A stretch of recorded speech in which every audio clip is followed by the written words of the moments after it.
Entonces, bueno, vamos a comenzar. Les doy la bienvenida a esta clase, donde vamos a terminar de revisar los ejercicios que estuvimos viendo la semana pasada con respecto a cinemática del sólido rígido. Entonces vamos a continuar con los ejercicios.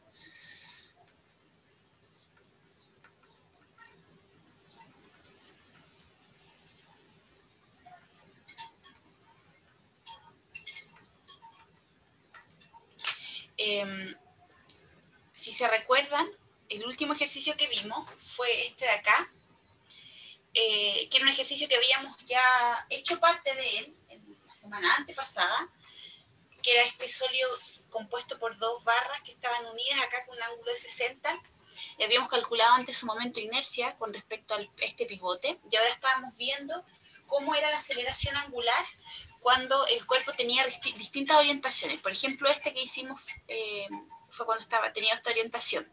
Estos ejercicios vienen de acá. Entonces nosotros hicimos la parte A, ahora vamos a hacer B. C lo vamos a dejar para que ustedes lo hagan, B es como para un poquito recordar, porque este ejercicio era como más difícil, ¿se acuerdan? Porque tenía alta trigonometría. A lo mejor los ángulos se vuelven un poco complicados de visualizar. Entonces vamos a hacer ese y vamos a ver otros ejercicios más. Ya, entonces, este sería el ejercicio que habíamos puesto anterior, era el 4A, le vamos a poner el 4B.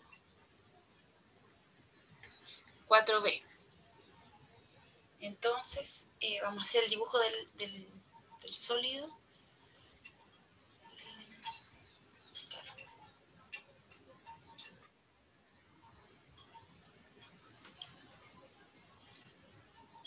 Perdón, este es B. A ver, denme un segundo. Así está bien. A ver. Ay, nosotros hicimos la clase pasada, hicimos el ejercicio, hicimos el B. No me di cuenta. Hicimos el B al tiro pensando que era el A. Claro, este es B.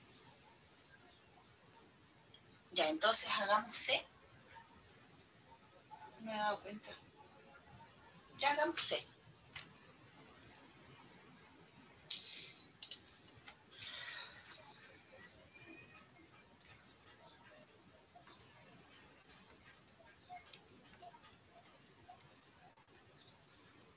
Ya ver si entonces C tiene otra orientación.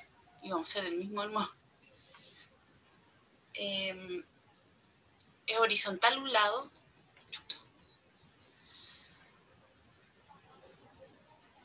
Y el otro tiene su ángulo de 60 grados. Ya. Entonces,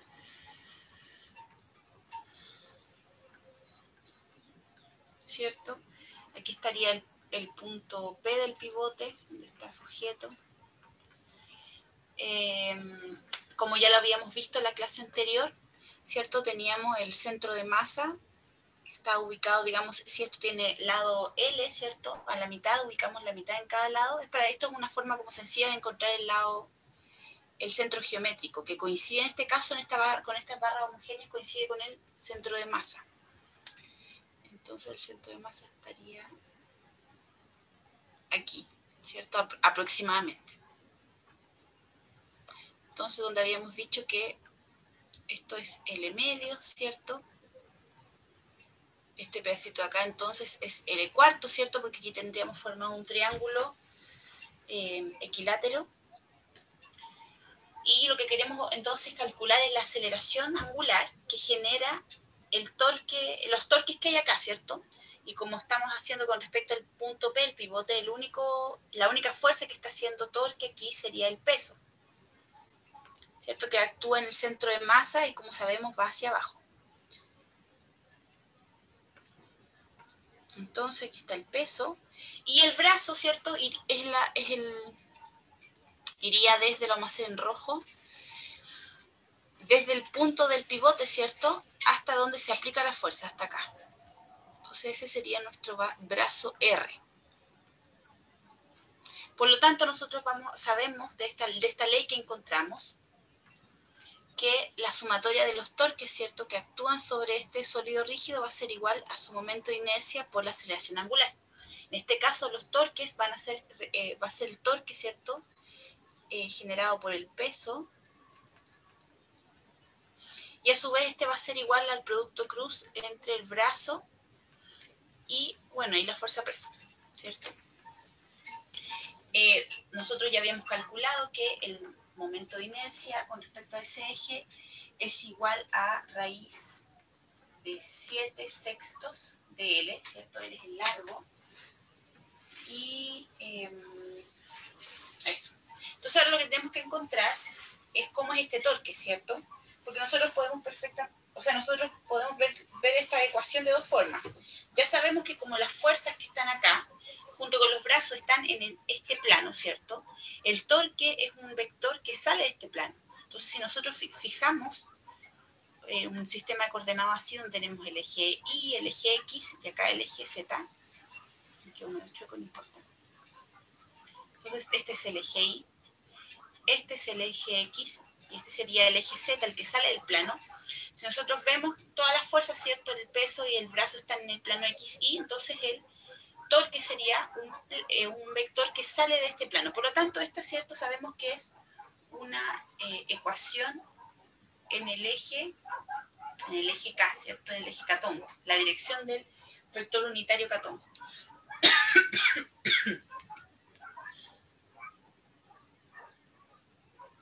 Entonces nosotros perfectamente podríamos decir que esta cantidad de acá la podríamos ver de la siguiente forma, ¿cierto? Como la magnitud del producto cruz entre dos vectores, que va a ser la multiplicación de la magnitud de los dos vectores por el seno del ángulo que hay entre ellos, y bueno, aquí tendríamos al vector catongo. Entonces la aceleración angular también estaría en la dirección, ¿cierto?, del vector catongo. Entonces ahora, para ver este ángulo, lo que hacemos, ¿cierto?, es poner estos dos vectores en un eje en común.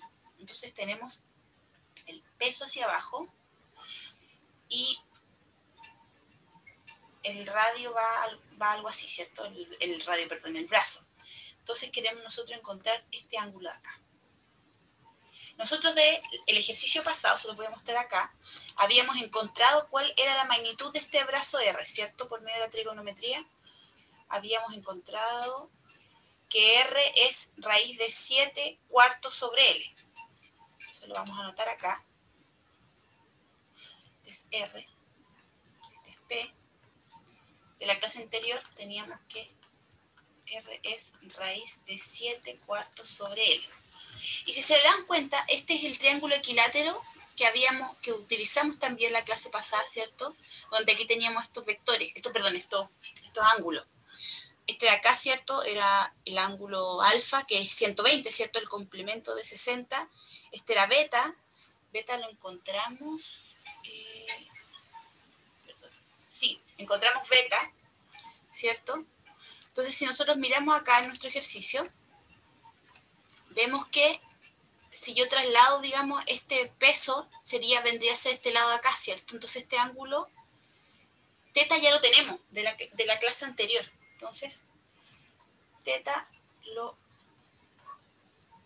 vimos en la parte, y aparte que es fácil de ver, en la parte A del ejercicio.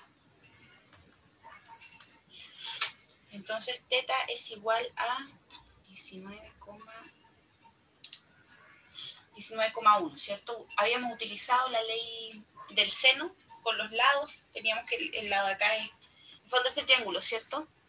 Este de acá era L cuartos, este era L medio, ¿cierto? Teníamos el lado R, que era justamente esto de acá, raíz de 7 cuartos sobre L, perdón, por L.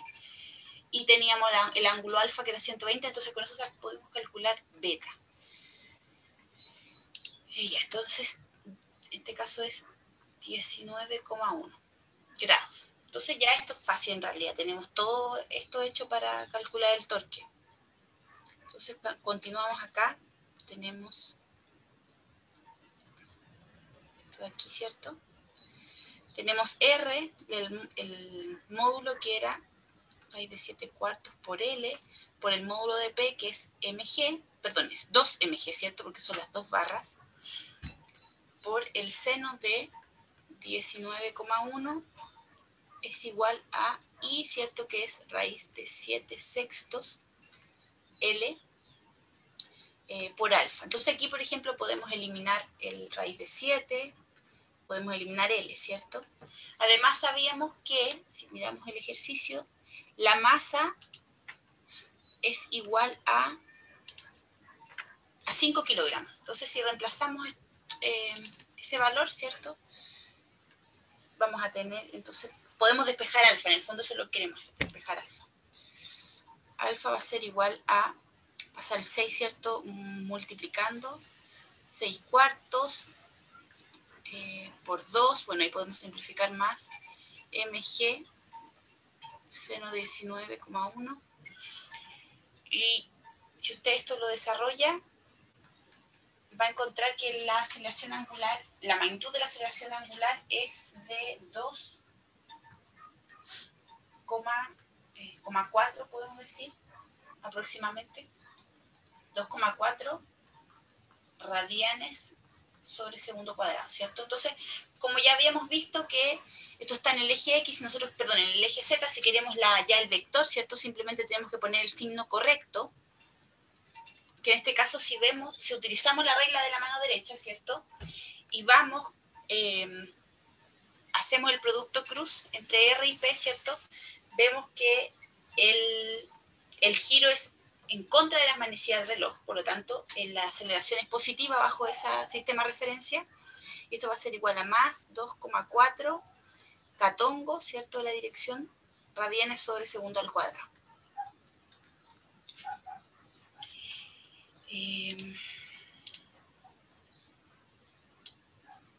Perdón, Tomás, me había hecho una pregunta. ¿Fueron solo ejercicios? ¿Te refieres con la clase anterior?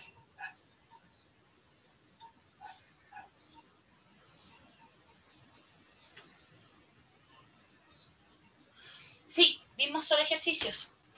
De hecho, estas clases han sido solo para eso, porque hasta el certamen entra hasta acá. No va a entrar momentum angular.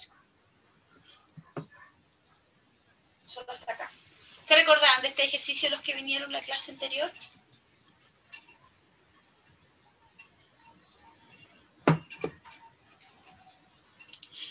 Sí, bacán. ¿Y cómo les resultó esto? ¿Este ejercicio ahora se recordaban un poco? Ay, parece que tengo alumnos del profesor Roberto Rocco, ¿cierto? ¿Sí? Ah, bienvenidos, se me había olvidado, perdón. Muy bienvenidos a la clase. Espero que, no sé cómo iban con respecto al profe Rocco, si es que habían alcanzado a hacer todo el ejercicio, cómo iban, si necesitan reforzar algo, los tres ejercicios. Ah, y alcanzaron a hacer eso, perfecto. Entonces, ¿y los otros, estos que vienen acá, los alcanzaron a hacer? Ese creo que lo hicimos al principio, pero No, lo que de pasa es otra que, forma. claro, la otra vez lo hicimos con modelación de energía, pero a esta clase se pide hacer un modelo para calcular la aceleración angular. Entonces, con eso tenemos que utilizar la dinámica del sólido rígido. Entonces, ¿este lo alcanzaron a ver con el profe Rocco? Creo que aceleración angular no. Ya, perfecto, entonces bacán. ¿Y Vimos este? temas de inercia. No, de los últimos que está explicando ahora, alcanzamos a ver lo del el fierrito. Este. Sí, Entonces ese. perfecto, porque, mire, no voy a seguir dando la del fierrito porque en realidad, bueno, nos faltó la parte A, que yo me equivoqué, hice el B la clase pasada, no me di cuenta, pero es más o menos lo mismo, simplemente va a cambiar la orientación, es lo mismo. Entonces, vamos a pasar a hacer los otros dos ejercicios que son como más largos. Y antes sí que quería saber si es que hay alguna duda con respecto a este, No, ¿no? ¿Y los demás? todo. ¿Quedó claro?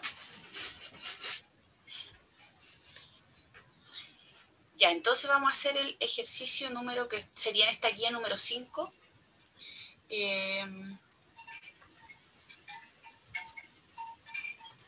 Entonces lo que tenemos acá es una especie de plano inclinado.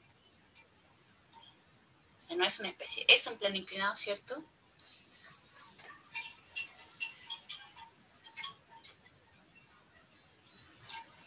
Donde hay 3 objetos que tienen la misma masa y tienen el mismo radio, porque los 3 tienen, digamos, un perfil circular, donde tendríamos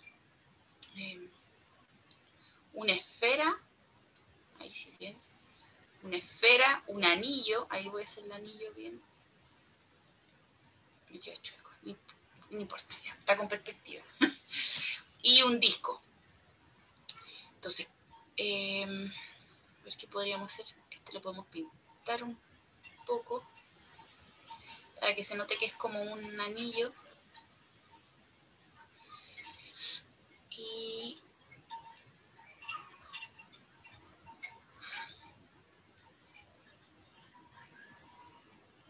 ahí está. Entonces, le vamos a poner simplemente los nombres arriba. Este sería una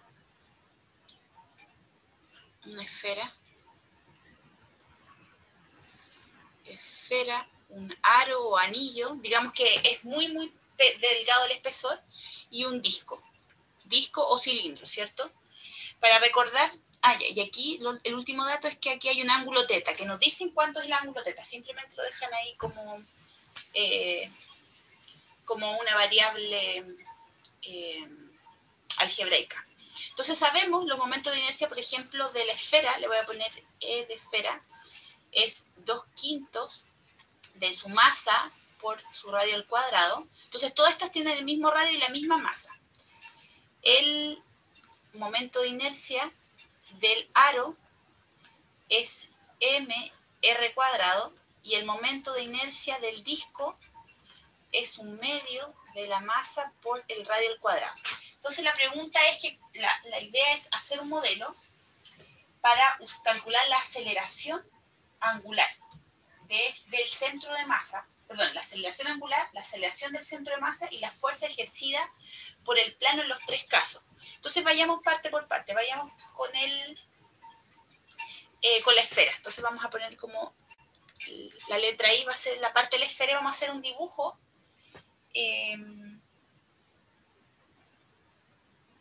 Vamos a hacer un dibujo con una vista lateral para ver cómo son las fuerzas. Vamos a partir en el fondo desde el diagrama de cuerpo libre extendido para esto. Diagrama cuerpo libre extendido. Entonces, si nosotros miramos de perfil, lo que tenemos es el plano, ¿cierto? Aquí va a haber un ángulo teta.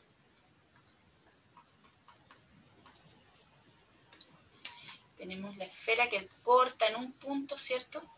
Hoy me quedo súper corrido.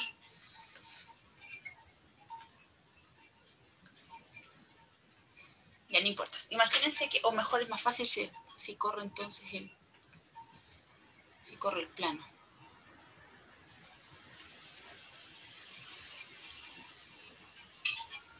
Ya.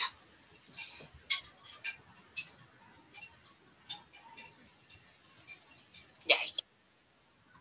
Entonces aquí está el ángulo teta. Si yo miro acá, ¿cierto? Podemos ubicar el centro de masa, ¿cierto? Sabemos que el peso en esta esfera homogénea va a actuar en el centro de masa. Entonces dibujamos el vector, ¿cierto? Va hacia abajo el peso. ¿Y cuál sería un punto de pivote, ¿cierto? Que deberíamos elegir.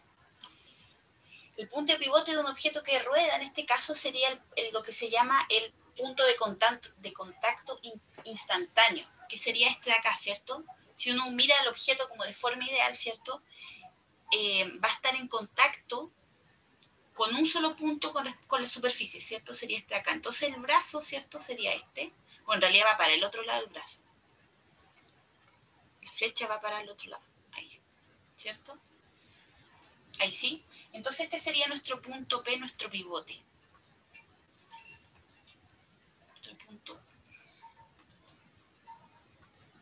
punto pivote. Vemos que en este punto actúa una fuerza, ¿cierto? Que es la fuerza normal es la fuerza de contacto, que la podemos descomponer en la fuerza normal, lo voy a hacer con rojo para que no se confunda, ¿cierto? Va a ser la fuerza normal, ¿cierto? Que actúa perpendicular a la superficie, entonces tenemos, no sé, algo así. Voy entonces a escribir con rojo la letra N y de la normal, y con negro va a ser el radio o brazo. En este caso el brazo coincide con el radio, ¿cierto?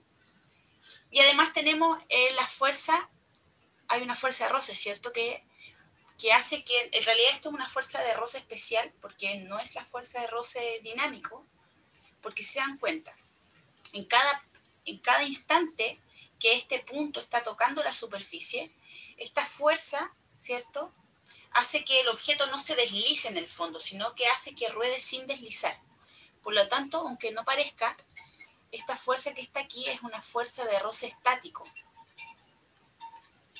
Eso lo voy a anotar acá.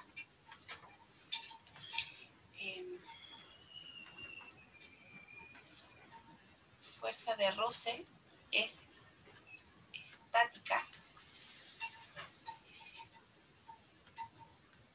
ya que el punto de contacto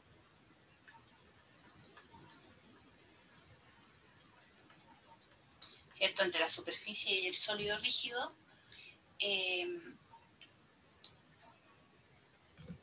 digamos que ese punto de contacto, en el instante en el que está, ¿cierto?, un instante pequeñito, pero en el instante en el que está en contacto permanece quieto, ¿cierto? No hay movimiento. Entonces, ya que el punto de contacto le podemos decir que permanece quieto. Cuando nosotros tenemos roce dinámico, ¿cierto?, es porque hay un movimiento. Pero si yo lo pienso, claro, se está moviendo, ¿cierto? La esfera se está moviendo, pero no es cualquier movimiento, sino que está rodando. Si uno mira el instante en que está el punto de contacto de la esfera con la superficie, ellos no se están moviendo el uno con respecto al otro. Por eso el roce es estático. Eso para aclarar. Y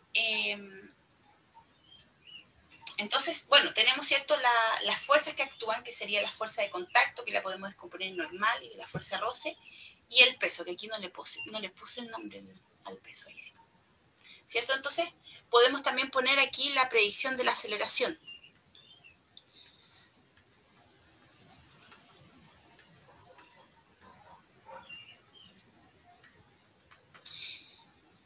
Entonces, por ejemplo, la aceleración angular va a ser en esta dirección, ¿cierto? En esa dirección va a ser alfa, podemos entonces poner menos y más, elegimos esta convención o este sistema de referencia, y además como este objeto no solo se está rotando, sino que también se está trasladando, vemos que hay una aceleración del centro de masa, ¿cierto?, que va en esta dirección, ¿cierto?, en la dirección del plano inclinado. Entonces podemos, por ejemplo, poner acá positivo hacia acá negativo. Esta sería la aceleración del centro de masa. Entonces, y además podemos decir como un dato extra acá, tenemos la condición de rodadura, ¿cierto? Porque, como dijimos, rueda sin deslizar. Condición de rodadura. Pueden interrumpirme, chiquillos, cuando quieran. Si es que no veo el chat, se me olvida. A ver, aquí hay una pregunta, Joan.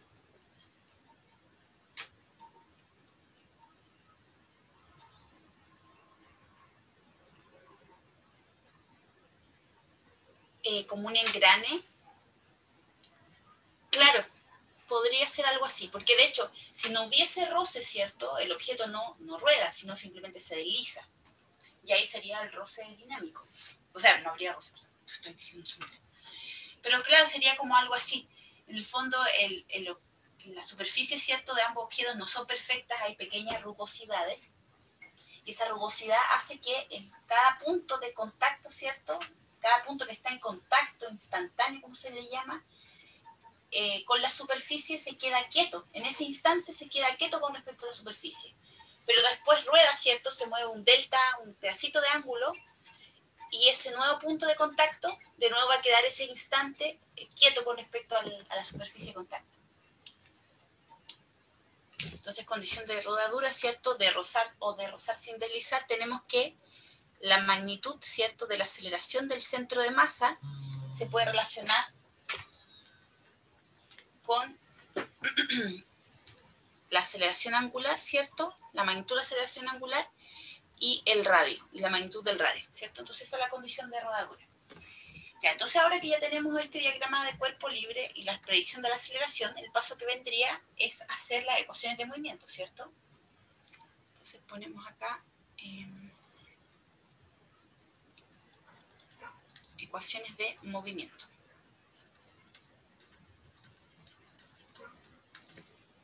Entonces lo que tenemos acá es que la suma de los torques, ¿cierto? Con respecto en este caso al pivote, ¿cierto? Que elegimos acá, es igual a el momento de inercia por su aceleración angular. Y como ya vimos, ¿cierto? El único que ejerce un torque es el peso, porque la normal y la fuerza de roce están justo en el origen, ¿cierto? En el pivote, entonces no hay un brazo, entonces no hacen torque.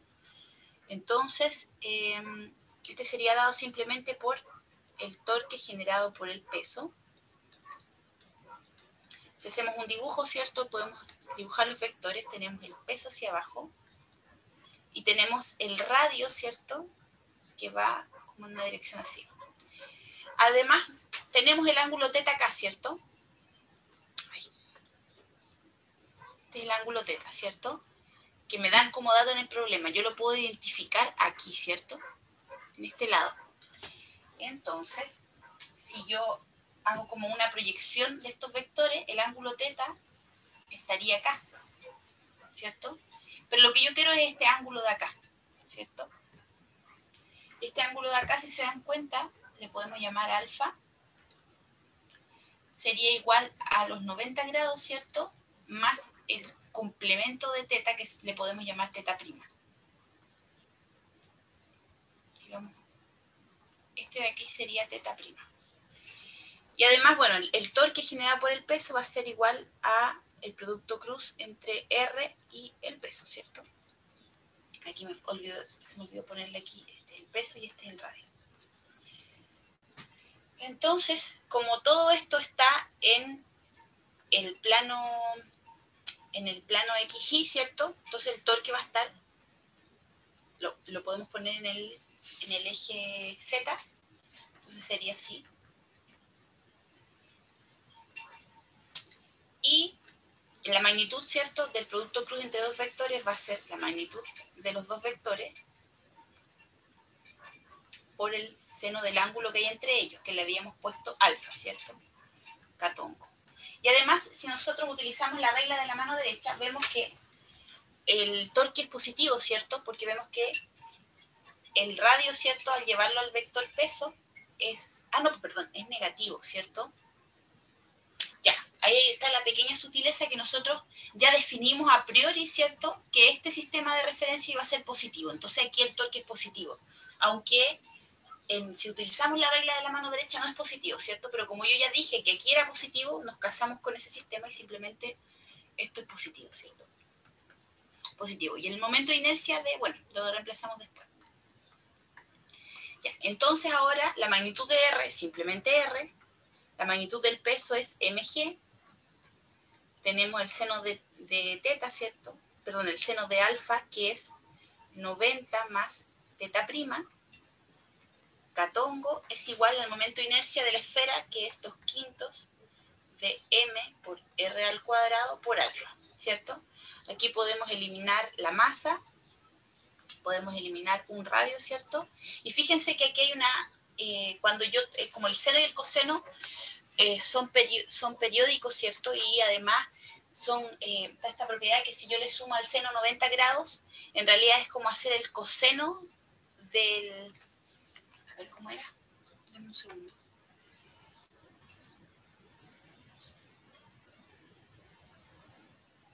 Claro, es como no el coseno, sino que el seno de 90 más un ángulo es igual al seno del complemento de ese ángulo.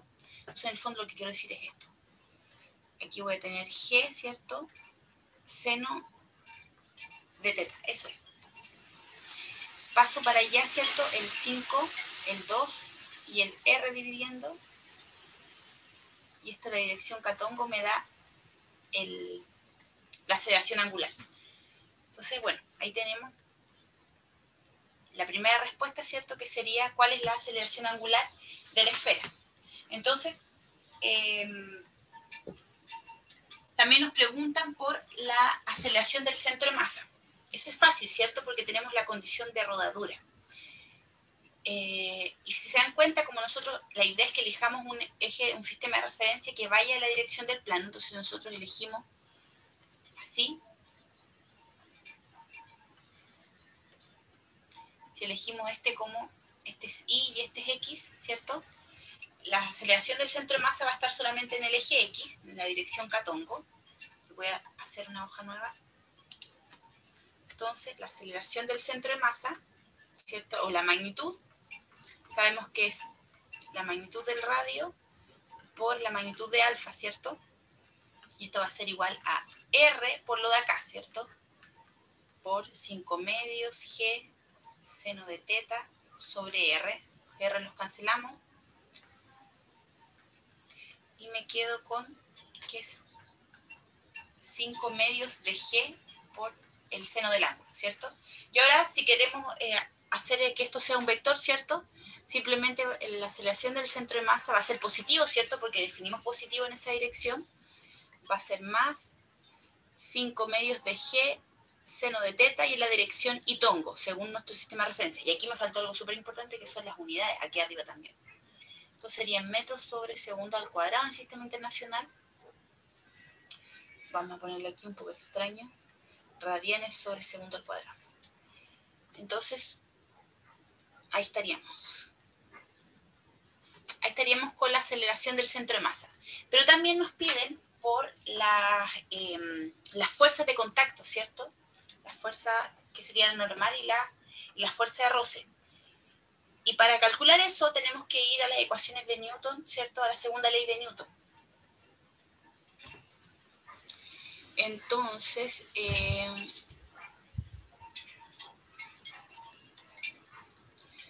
para calcular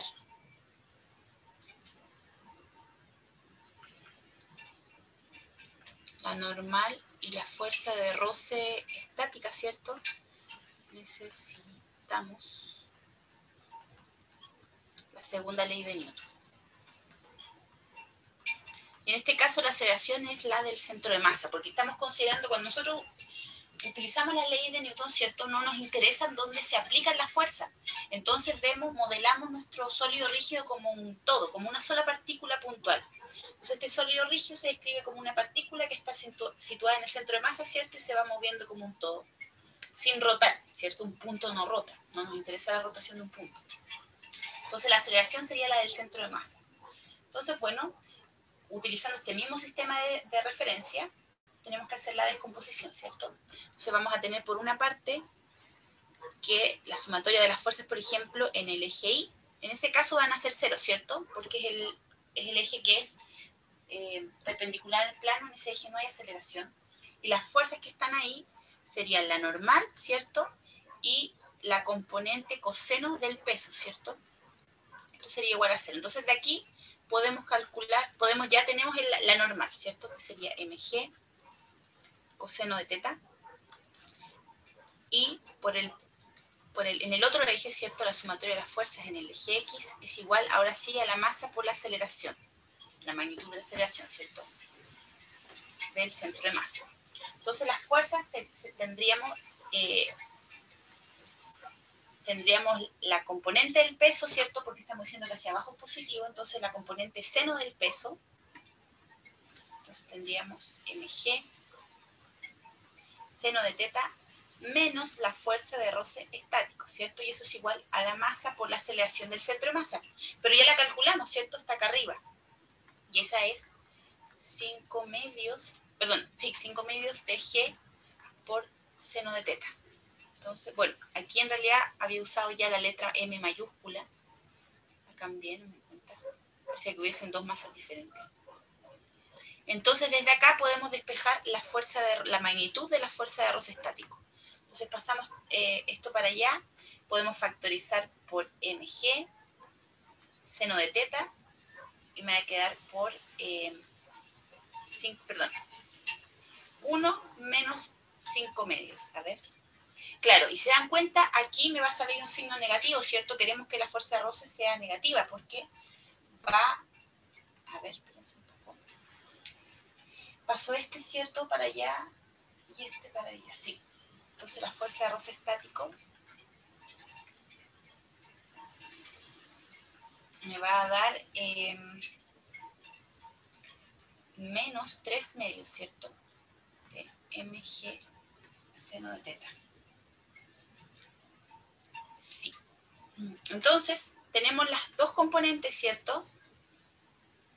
Una componente en la dirección Y y una componente en la dirección X de la fuerza de contacto. Entonces, simplemente la fuerza de contacto, la magnitud de la fuerza de contacto sería la suma pitagórica de n al cuadrado más la fuerza de roce estático al cuadrado, ¿cierto?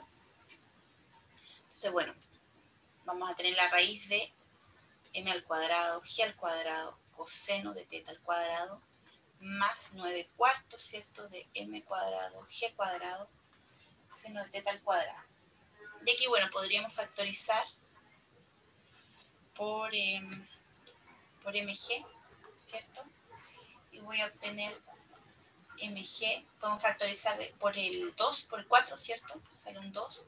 Vamos a tener raíz de 4 coseno cuadrado de teta más 9 seno cuadrado de teta. Y hasta ahí no nos podemos llegar, ¿cierto? Porque no tenemos la masa ni cuánto es el ángulo. Entonces ahí tendríamos cuál es la fuerza de contacto que se ejerce sobre la esfera. Entonces habría que repetir estos pasos para el aro y para el disco, ¿cierto? Pero hay cosas que ya sabemos que no van a cambiar. Por ejemplo, la fuerza-peso va a ser la misma porque todos tienen la misma masa y además va a generar el mismo torque, ¿cierto? Porque está a la misma distancia. Lo que va a cambiar, si yo veo esta ecuación, va a ser el momento de inercia y por lo tanto va a cambiar la aceleración angular. Entonces ya tenemos un poquito de trabajo ahorrado, no tenemos que calcular de nuevo el torque, ¿cierto? ¿Hasta el momento hay alguna duda? Sí, profe, yo tenía una duda sobre el pivote. Aquí no nos dieron su ubicación, ¿cierto? No, a ver. Pero cuando no la dan, nosotros lo podemos definir, ¿verdad? Claro, tenemos que nosotros definirlo. Y cuando lo dan, hay que asumir ese necesariamente, ¿verdad? Claro, si te dicen este es el pivote, sí. Pero por ejemplo Ah, aquí ya. teníamos que usar eso porque nosotros no sabíamos cuánto era la fuerza, la fuerza de contacto no la conocíamos. Entonces si poníamos, por ejemplo, el pivote en el centro de masa, no íbamos a quedar con pura incógnita. En cambio el Claro, peso sí. no lo sabemos. Me había quedado esa duda porque antes, cuando el torque era en equilibrio, el Uh-huh. eje de giro lo definíamos siempre nosotros. Claro, que en el fondo ahí nosotros elegíamos uno que fuera conveniente, porque como no había un giro real, elegíamos uno que fuera conveniente, donde se anulara la mayor cantidad de fuerzas desconocidas, ¿cierto? En este Claro. caso igual podemos hacerlo si es que nos dan la libertad. Ahora, si nos dicen, bueno, en realidad es difícil que digan, no recuerdo algún ejercicio donde nos obliguen a poner un eje de giro en algún lado. En los de la clase pasada era así, creo. Ah, sí, No bueno, sé. sí, en realidad sí, pues, que por lo que entiendo. En este de la barra sí, pues el pivote está ahí, no está en otra parte. Claro.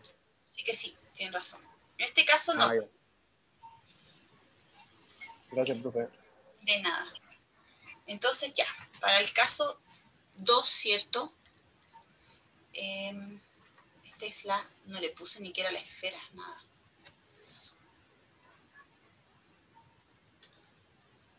Aquí le ponemos esfera.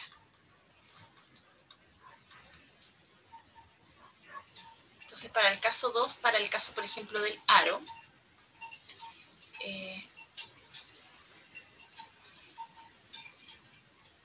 el torque generado por el peso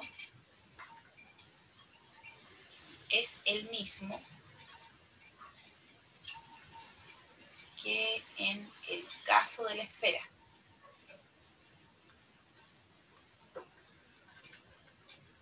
Entonces nosotros teníamos, ¿cierto?, sumatoria de torques igual a la momento de inercia por la aceleración. Ya tenemos el torque, ¿cierto?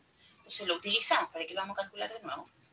Y vimos que era esto de acá, ¿cierto? R por P por seno de alfa, que en realidad terminaba siendo seno de teta simplemente, ¿cierto? Entonces vamos a tener R por mg, ¿cierto?, por seno de teta, la componente catongo, y va a ser igual al momento de inercia del aro, ¿cierto? Pero ahora el momento de inercia del aro es m por r al cuadrado simplemente. Entonces va a ser diferente. De hecho, es mucho mayor al momento de inercia de la esfera, que el otro es 2/5. Entonces, I por alfa. Entonces aquí podemos despejar. Se nos va un R, ¿cierto? Se nos va la masa. Entonces llegamos a que la aceleración del centro de masa va a ser igual, perdón, la aceleración angular es simplemente G seno de teta sobre R, en la dirección catongo, ¿cierto? Ya lo tenemos listo. Ahora, ¿qué pasa con...? Vemos que si comparamos con el resultado anterior, vemos que esta aceleración es menor que la anterior. La aceleración anterior era lo mismo, pero con un 5 medios. Y aquí simplemente tenemos un 1.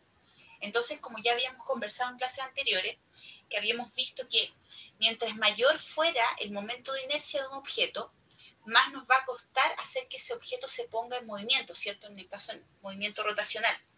Porque el cuerpo que se resiste a rotar, ¿cierto? Lo mismo que la masa inercial, que es esa resistencia a salir de su equilibrio o desde una velocidad constante. Entonces, en este caso, si pensamos que estos objetos se sueltan del reposo, a los objetos que tengan mayor momento de inercia, más les va a costar comenzar a acelerar, ¿cierto? Y considerando que la fuerza es la misma para todos, ¿cierto? El peso, todos generan el mismo torque, el que tenga mayor momento de inercia va a tener menor aceleración angular, ¿cierto? Entonces llegamos a ese resultado que es coherente con lo que nos dice un poco la intuición. Y fácilmente también tenemos lo mismo para la aceleración del centro de masa. La vamos a definir también positiva en la dirección hacia abajo, ¿cierto?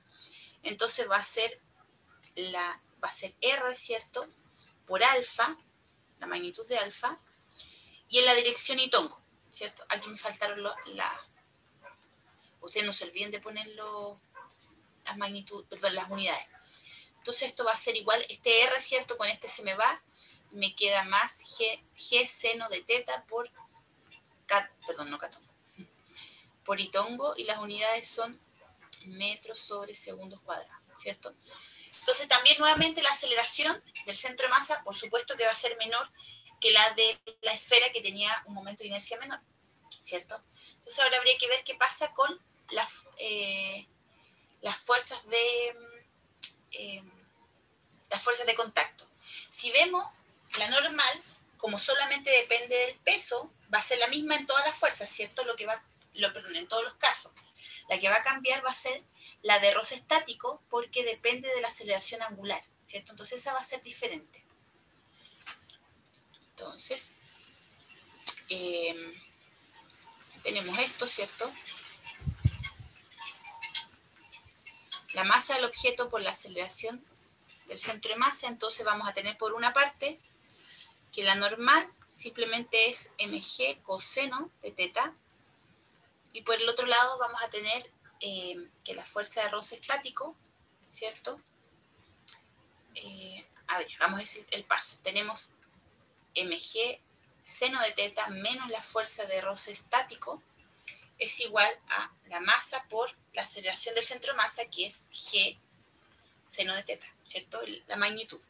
Entonces despejamos y nos queda con que la fuerza de roce estático es igual a 0. A ver.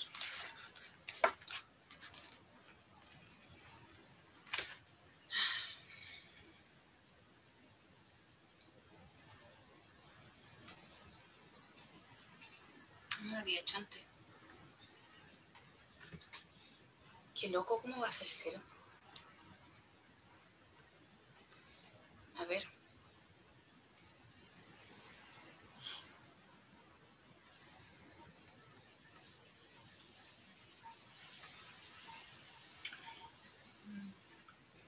Bueno, puede darse el caso que justo sea tal, ¿cierto?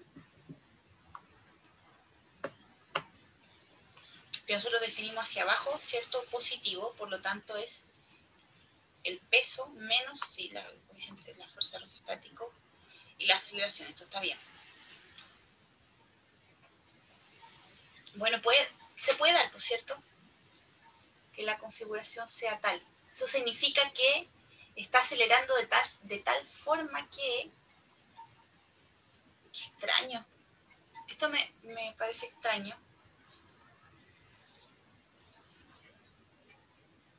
Lo voy a revisar. En realidad no había hecho para el aro. Entonces no había visto esto. Está loco esto. Pienso a primera vista que puede darse, siempre siento que justo se ve la configuración así, pero igual está extraño.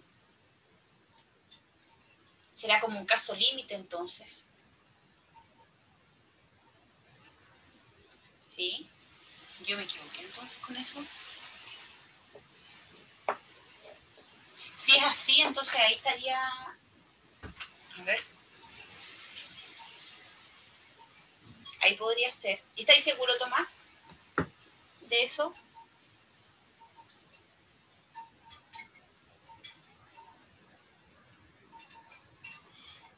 Ya, mira, Tomás dice que la propiedad de acá está mala. Que no sería seno, sino que sería coseno.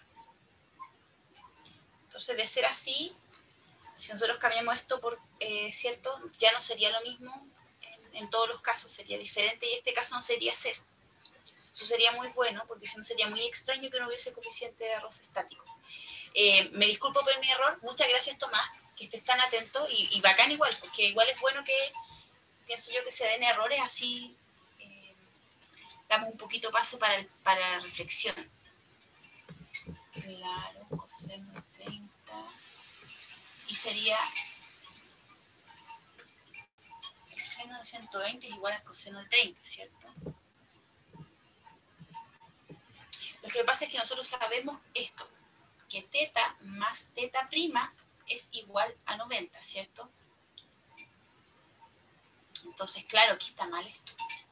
Porque si yo le sumo, ¿cierto? En el fondo, esto yo tendría teta más 2 teta prima igual a esto de acá, ¿cierto? 90 más teta prima, que es lo que tengo en el argumento del seno. Entonces,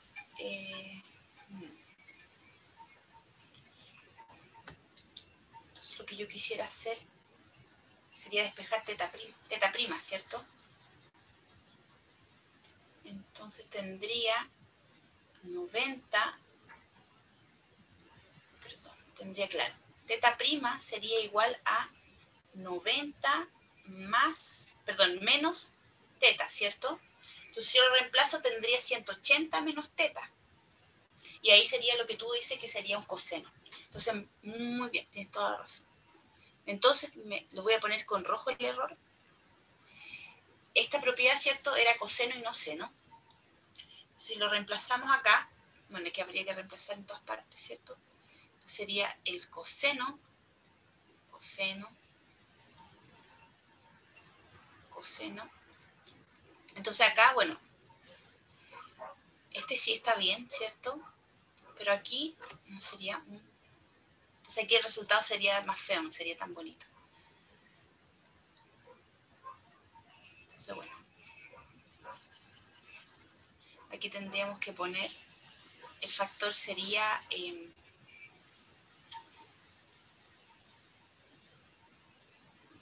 claro, sería seno de teta, ¿cierto?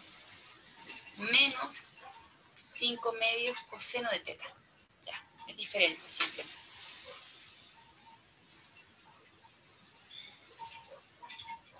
Entonces, bueno, esto quedaría hasta acá, ¿no? Hasta ahí sería, este sería el resultado. Habría que ver si es que hay alguna propiedad para escribir esto de alguna forma más bonita. Y aquí habría que reemplazarlo también, ¿cierto? Entonces esto sería diferente. Entonces esto está mal, ¿cierto? Y después acá sería lo mismo, ¿cierto? No, aquí sería, no sería el seno, sino que sería el coseno. Entonces aquí sería coseno.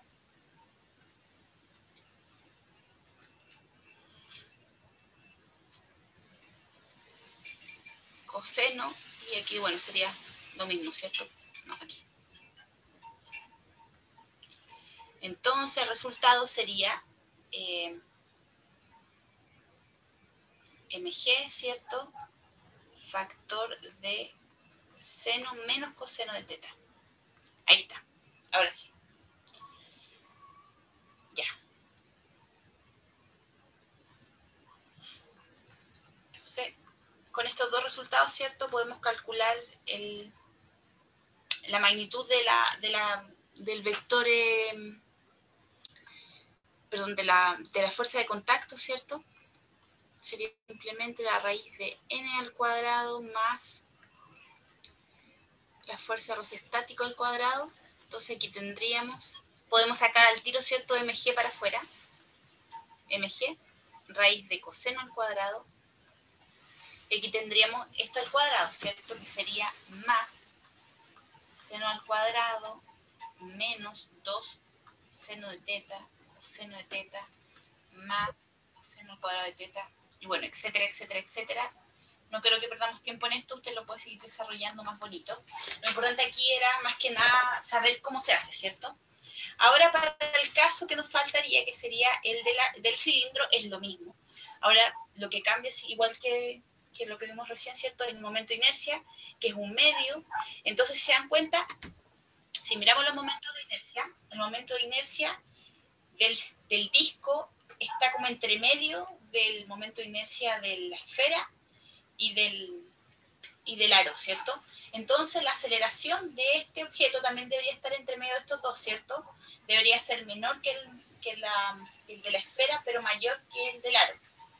Y lo mismo va a pasar con la aceleración del centro de masa. Entonces, quisiera que pasáramos al otro ejercicio, que por temas de tiempo, para que lo alcancemos a hacer entero, porque en el último ejercicio también hay que ocupar un poco la modelación con respecto a la energía cinética de rotación. Entonces pues, también podemos aprovechar de repasar eso. No sé si quedó alguna duda con respecto a este ejercicio. Pido disculpas por lo desordenada. Estoy súper cansada, entonces estoy como... Y aparte hace mucho calor. Entonces me cuesta un poco a esta hora. ¿Se entendió el espíritu del ejercicio?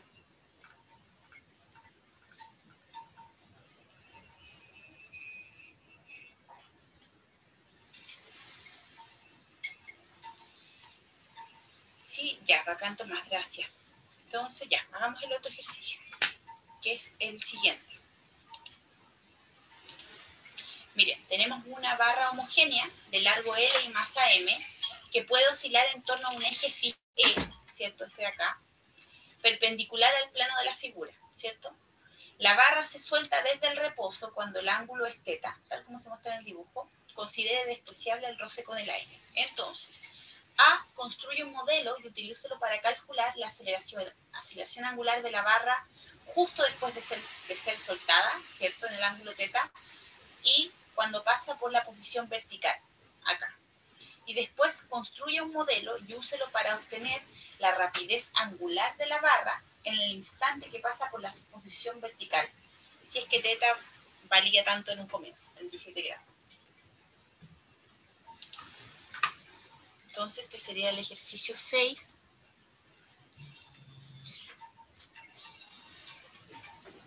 6.A. Entonces tenemos aquí una superficie que sostiene al sistema. Tenemos la barra, tenemos el pivote, ¿cierto?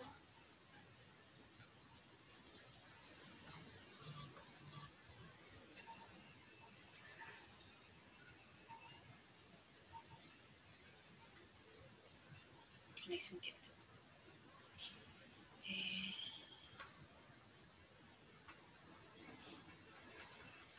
en un ángulo teta, ¿cierto?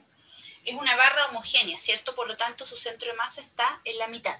Entonces, esta barra tiene masa M y largo L. Es homogénea.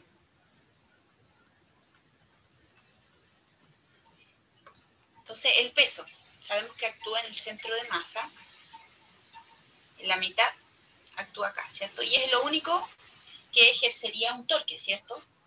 Porque las otras fuerzas de contacto estarían en el mismo pivote, por lo tanto no generan torque. Entonces, si queremos hacer un modelo, lo que necesitamos, ¿cierto?, es hacer nuestro diagrama de interacciones, nuestro inventario de fuerzas, ¿cierto?, pero no vamos a saltar. Basta, pienso yo, hacerlo desde los diagramas de cuerpo libre extendido, ¿cierto? Entonces, bueno, aprovechando este mismo dibujo, vamos a hacer el diagrama cuerpo libre extendido acá. Diagrama de cuerpo libre extendido. Entonces nos faltaría simplemente poner el brazo, que sabemos que va desde el origen, ¿cierto?, del pivote, hasta el punto donde se aplica la fuerza, hasta acá, ¿cierto? Entonces este sería nuestro brazo, y si vemos la geometría del ejercicio, sabemos que es L medios. Entonces le vamos a llamar L medios vector a este brazo. Desde las ecuaciones de dinámica, ¿cierto?, sabemos que la sumatoria de los torques, en este caso simplemente va a ser el torque generado por el peso, no hay más, es igual al momento de inercia de la barra por su aceleración angular, que es lo que necesitamos calcular, ¿cierto? Entonces, ¿cuál es el momento de inercia de una barra que gira con respecto a un extremo?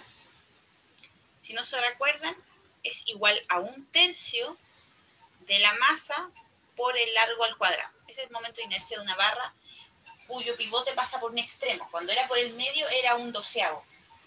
Entonces el torque generado por esto, ¿cierto?, va a ser igual a L medios cruce el peso. Esto sería igual a 1/3 de ml cuadrado.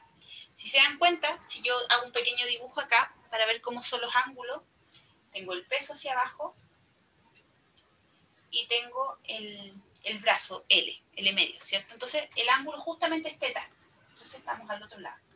Este es L medio, el torque es positivo, ¿cierto? Si yo veo el movimiento desde L hasta el peso, perdón, no es positivo, es todo lo contrario, es negativo, porque va, fíjense, el giro hacia allá es negativo utilizando la regla de la mano derecha. Entonces, nuevamente están las fuerzas y el brazo en este plano, entonces el vector que sale lo podemos identificar con el vector Katongo, y esto va a ser las magnitudes, ¿cierto?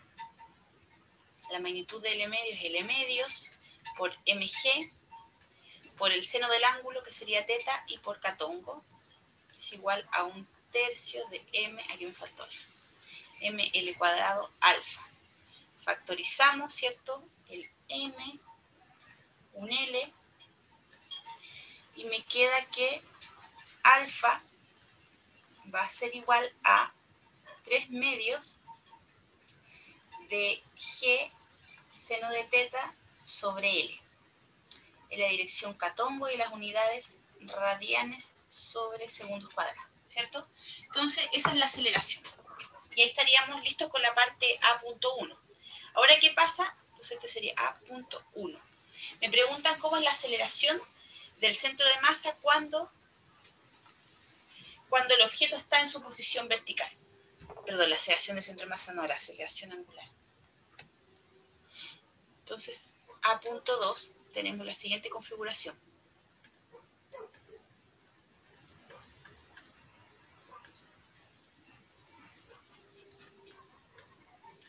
La barra está, ¿cierto?, así. Está completamente vertical. Entonces, ¿qué creen ustedes que pasa acá? ¿Hay aceleración angular o no hay aceleración angular? Si dibujamos el peso, actúa aquí, ¿cierto?, en el medio hacia abajo, y el brazo va desde acá hasta el punto donde se aplica la fuerza, ¿cierto? Entonces aquí tenemos L medios y aquí tenemos el peso. ¿Genera torque el peso en esta configuración?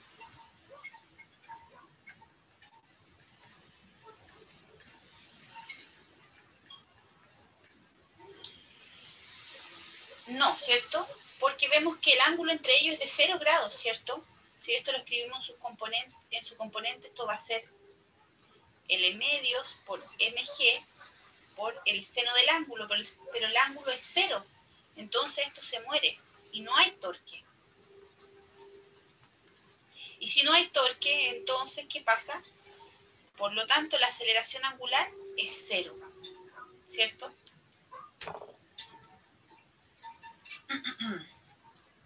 Ahora podemos hacer una pequeña nota con respecto a esto, porque si recordamos un poco las unidades pasadas,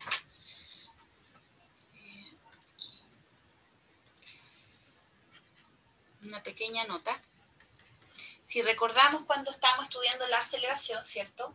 Sabemos que la aceleración digamos lineal en general, se puede descomponer como la aceleración tangencial, ¿cierto? Que es tangente al punto, más la aceleración radial, ¿cierto? Ambas son perpendiculares. Entonces, yo, ¿dónde encuentro la aceleración angular? La encuentro acá, en la aceleración tangencial. Esto era igual a alfa, perdón, no, esto era igual a alfa cruz R, ¿cierto? En este caso la aceleración tangencial es 0, pero no la radial. La radial era igual a...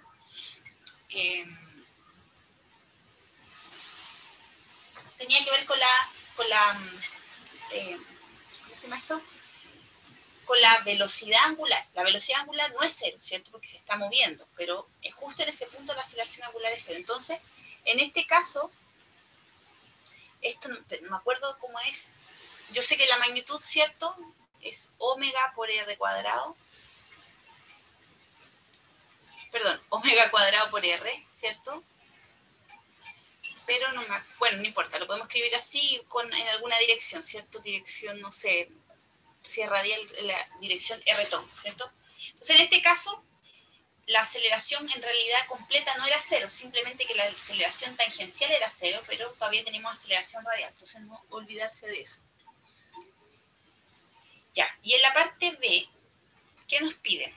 Nos piden que hagamos un modelo para calcular cuál es la velocidad angular o rapidez angular de la barra en el instante que pase por la posición vertical, ¿cierto? Justamente esto que estamos hablando acá, este omega, cuando pasa por acá. Entonces, si hacemos la parte B,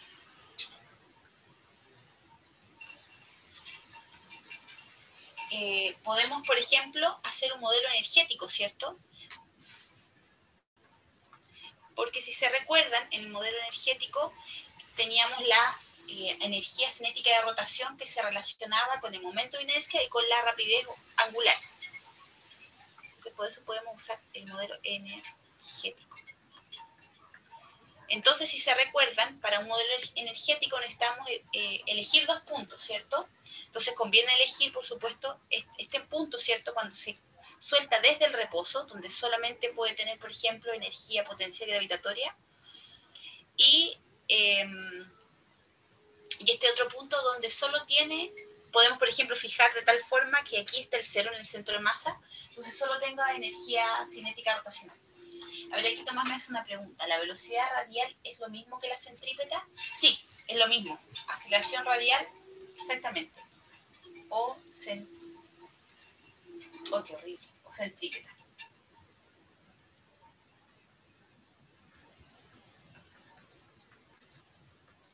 Exactamente. Entonces elegimos 2 puntos para el modelo energético. El punto 1, punto 2. Entonces, el punto 1 va a ser cuando tenemos el modelo con un cierto ángulo, el ángulo teta. El modelo 2 es cuando está en su posición vertical. Entonces, nosotros nos conviene que fijemos el 0, ¿cierto?, de la energía potencial justo en el centro de masa. Entonces, si nosotros estiramos esto, ¿cierto?, y aquí estaría el centro de masa. Nos conviene que aquí fijemos la energía potencial igual a 0. Entonces aquí podemos fijar H, o más bien I, ¿cierto? I igual a 0. Y lo mismo entonces si acá está el centro de masa, ¿cierto? Cuando esto está en un cierto ángulo, el centro de masa está más alto que esta altura que fijamos 0, ¿cierto? Entonces hagamos aquí un dibujo. Este es el ángulo teta. Entonces esta altura ya no es la, ¿cierto? No es la altura del centro de masa, ¿cierto? Bueno, este es, no lo dijimos, este es L medio, ¿cierto? Entonces esto lo podemos llamar, por ejemplo, en H mayúscula. Y a este pedacito que le falta acá le podemos llamar H minúscula. Porque sabemos que H mayúscula más H minúscula es L medio, ¿cierto? Esa es la gracia. Entonces nosotros queremos encontrar esta altura H minúscula, que es la que nos daría la energía potencial gravitatoria. Ya, entonces, por ejemplo, bueno, con un poco de trigonometría, si sabemos que esto es L medio, podemos calcular cuánto es H, ¿cierto? Porque H sobre L medios es igual al coseno del ángulo, ¿cierto? Entonces de aquí podemos despejar H. Y además nos dicen que el ángulo ahora es 37. Teta es 37. Entonces tenemos que H va a ser igual a L medios coseno de 37. Y L era igual a... Creo que no lo dice, pero no importa. Dejémoslo expresado así. ¿Cierto? Y además, como sabemos de acá arriba, ¿cierto? Podemos despejar H minúscula, entonces esto va a ser igual a L medios factor de 1 menos coseno de 37. Simplemente reemplazo este H acá, ¿cierto? Entonces ahí tenemos el H minúsculo, que sería esta altura que buscamos del centro de masa. Entonces ya, tenemos esos puntos, nuestro modelo energético, ahora tenemos que hacer nuestros diagramas de barra, ¿cierto? Nuestros gráficos de barra. Entonces, para el caso 1 y para el caso 2.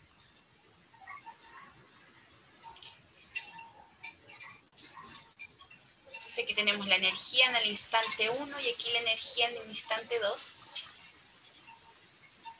Podemos aquí situar la energía cinética, la energía potencial gravitatoria. No hay energía elástica, así que no vamos a ponerla. Y entonces en el primer caso, como parte del reposo, no hay energía cinética, solamente vamos a tener energía potencial gravitatoria. Y va a tener un cierto valor, ¿cierto?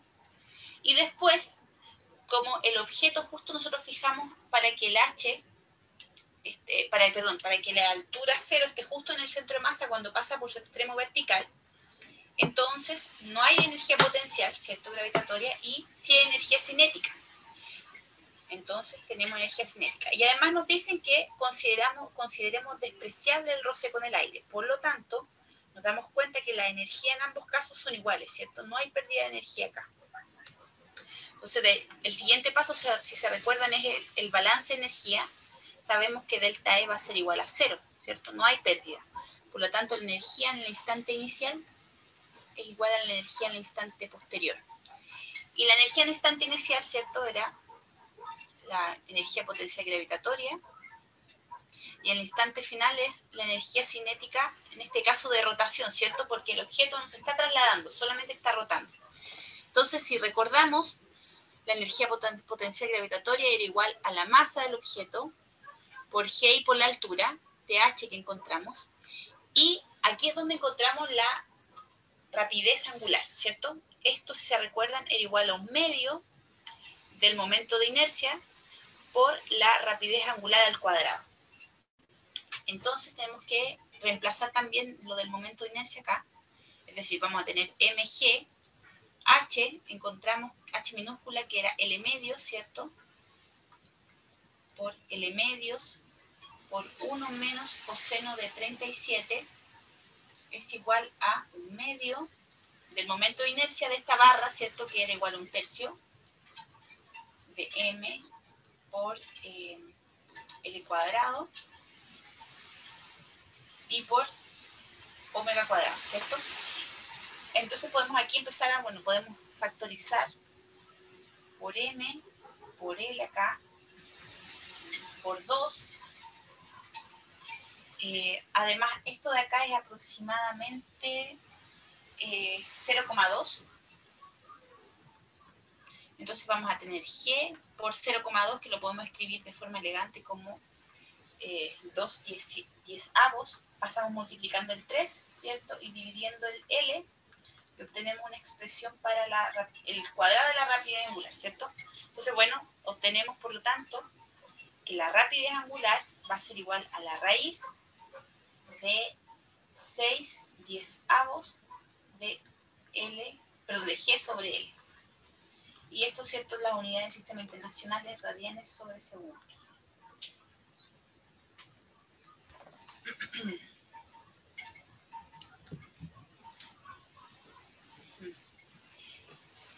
Y entonces, fíjense que sencillo es utilizar un modelo energético. Porque si no hubiésemos tenido este modelo energético a disposición, no hubiésemos tenido que calcular tiempo, ¿cierto? Porque, por ejemplo, no sé, pues si lo hubiésemos hecho de la otra forma, considerando que tenemos, a ver, ¿dónde está? Acá. Que tenemos ciertas aceleraciones, ¿cierto? Pero igual no sé si lo hubiesen podido hacer porque para cada ángulo va cambiando la aceleración tangencial, ¿cierto? Porque fíjense que este alfa depende del ángulo, ¿cierto? Pero el ángulo va cambiando. Entonces, bueno, en realidad no sé si lo hubiesen podido hacer de esa forma. Digamos, tenemos, a lo mejor si nos daban el tiempo que demoraba en caer, digamos, ahí podría haber sido, pero como nos daban nada más, solo eso, el modelo energético es muy útil para resolver esto. Entonces, si aparece en el certamen que les pidan calcular la velocidad angular o rapidez angular, por lo general van a necesitar un modelo energético. Si les piden, en cambio, la aceleración angular, van a tener que recurrir a las ecuaciones de la cinemática, ¿cierto? De la dinámica, perdón. Calcular los torques que hayan. ¿Se entendió el problema?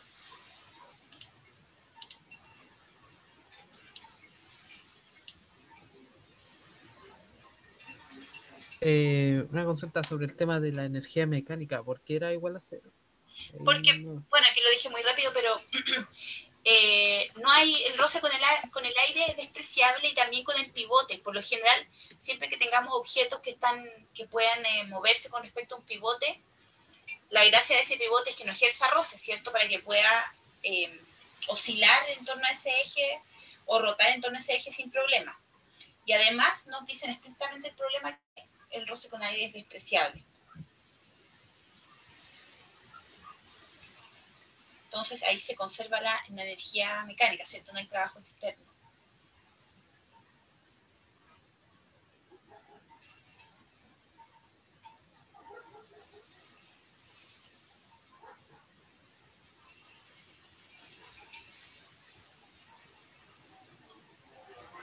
Voy a bajar un poquito más. Ahí.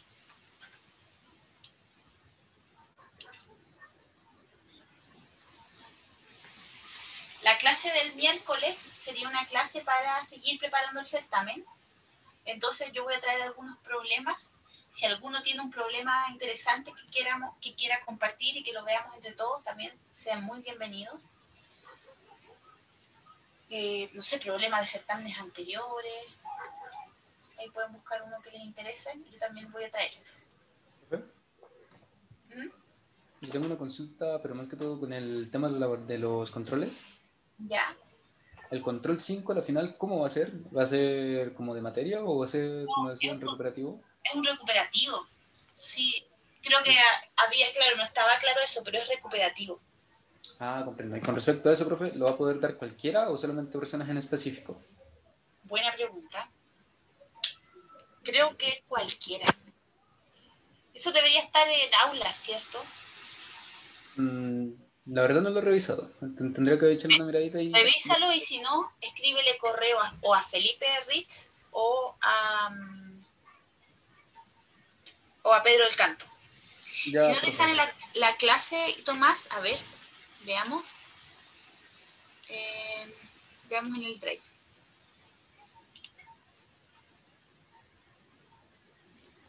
Puede ser que no la haya subido, se me haya olvidado. De repente me pasa. Claro, no lo he subido. Me lo vamos a subir al tiro. Y recuerden que aquí yo me di cuenta que me equivoqué porque, fíjense, tengo saltada la clase 20. No sé por qué me la comí la clase 20 y está todo para arriba, está corrido, para que no se asusten. En realidad esta es la clase 24, no la pasada. Entonces, ahí me pasé la docencia, clase 24. A ver si la forma más. Y ahí está.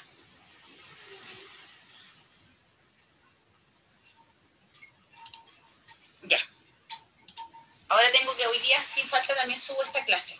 Gracias, Tomás, por avisarme, no me había dado cuenta. No sé si alguien tiene alguna pregunta, nos quedan 10 minutos con respecto a la materia. O bueno, cualquier otra pregunta también sirve. Quería hacer una pregunta sobre eso que estaba viendo del Drive. ¿Ustedes tienen un Drive, o no? ¿Eso lo suben a su paralelo? Claro, sí, es un drive del paralelo. Ah, Para los que están como invitados en la clase de hoy día, les puedo enviar, si quieren les puedo compartir el drive, me tienen que enviar sus correos por acá, por el chat, y los puedo agregar. ya. Si alguno está interesado. Y ahí va a estar lo de la clase de hoy día también. ¿Profe? ¿Sí? Consulta, pero bueno, quizás va a ser un poco absurda, pero por ejemplo, ¿no es cierto que el roce normal tiene una igualación que es la normal por mu o por el coeficiente de roce? En este caso, Coeficiente, o sea, te el refieres a coeficiente de coeficiente de roce, roces dinámico. claro, dinámico. Y en este Claro. caso que estamos en estática, ¿no tiene algo así que la fuerza de roce estática sea igual a algo o solamente fuerza estática? La fuerza de roce estática es igual a un coeficiente de roce por la normal, pero no es el coeficiente de roce estático, sino que es, perdón, no es el coeficiente de roce dinámico, sino que es el estático. Y la cosa es que lo habíamos visto, a lo mejor tú no estabas o no te acuerdas, que a medida que tú le aplicas una fuerza a un cuerpo, ¿cierto? Y antes de empezar a moverse, la fuerza de roce que es estática, ¿cierto? Que no hay movimiento todavía, depende de esa fuerza que uno le aplique. Entonces el coeficiente de roce estático no es uno solo, sino que es algo que va a ir cambiando. Va a ir aumentando a medida que aumente la fuerza, pero cuando el objeto se empieza a mover, entonces la fuerza de roce pasa a ser la fuerza de roce dinámica, ¿cierto? Y se cambia al coeficiente de roce dinámico o cinemático, que ese ya es constante. No sé si se Ah, ya, profe. Sí, sí, ahí lo revisé en el cuaderno y sí, ahí de uno me acordé. Ya, profe, muchas entiende. gracias. Entonces, en este caso, como no lo sabíamos, ¿cierto? Pero como nos daban los datos, nos daba la aceleración, simplemente lo despejamos de acá. ¿Dónde está? Claro, aquí lo podíamos despejar. Voy a agregar entonces a Cristian. ¿Alguna otra pregunta?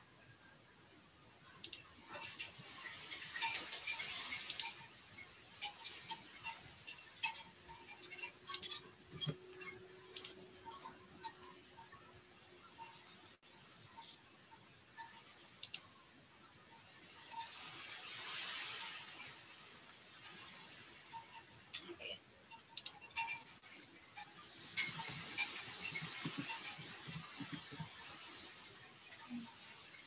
No, no se agregó nada.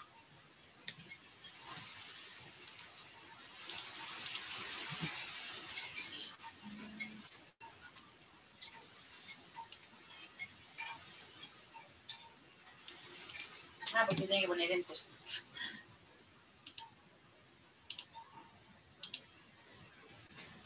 Y ahora sí. ¿Alguna otra pregunta?